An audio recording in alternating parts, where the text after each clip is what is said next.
नमस्कार। आज मैं आपको माघ का कवित्व बतला रही हूँ। यद्यपि माघ ने भारवी का अनुकरण किया है, फिर भी भारवी की अपेक्षा माघ का कवित्व श्रेष्ठ है। भारवी पर माघ की यही श्रेष्ठता है।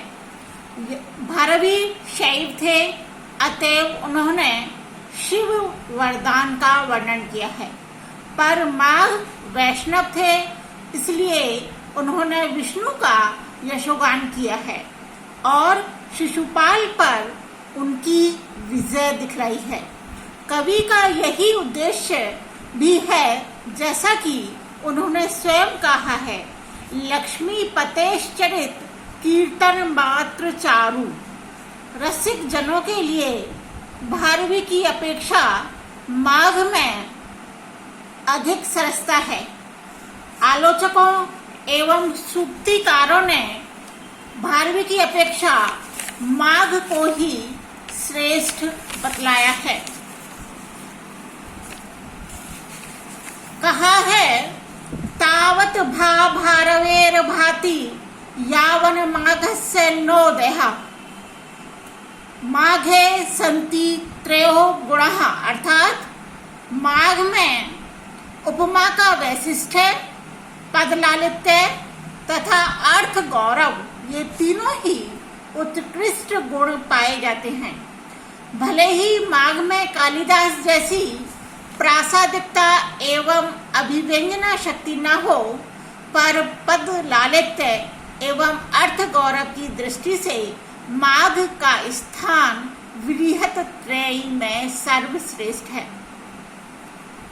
माघ की सबसे बड़ी विशेषता उनके अगाध पांडित्य में तथा उनकी बहुज्ञता में है।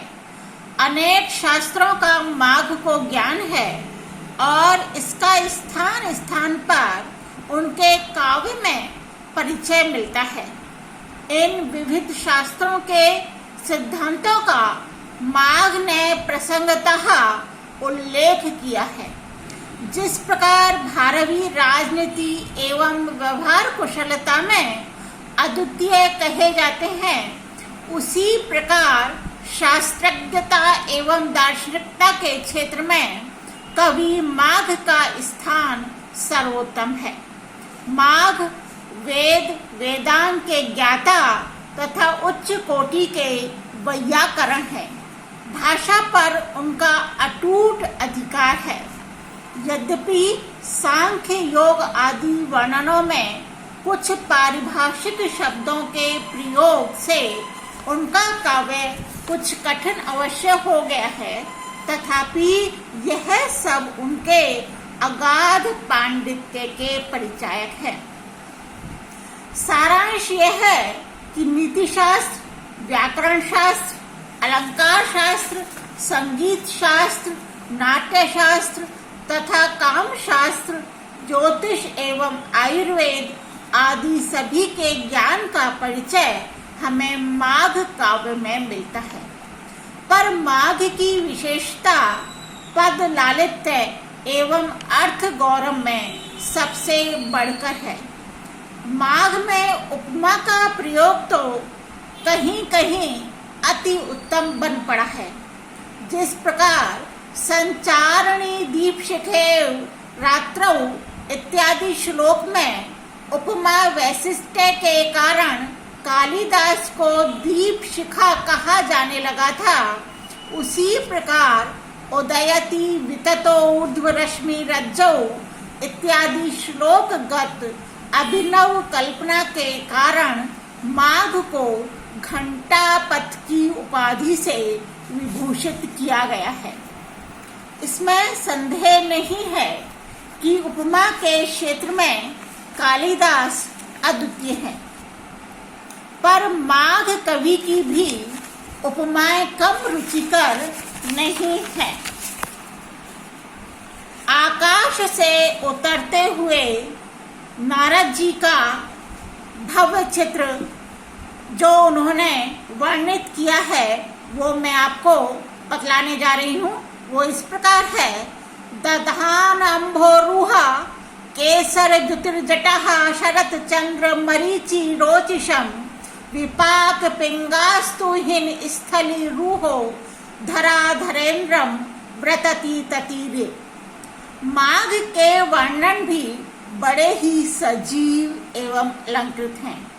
उनके प्रकृति वर्णनों में अपूर्व रमणीयता है। इसी प्रकार माघ के संवादों में अपूर्व ओजस्विता है। उनकी अलंकारों की चित्रशाला भी बड़ी ही आकर्षक है।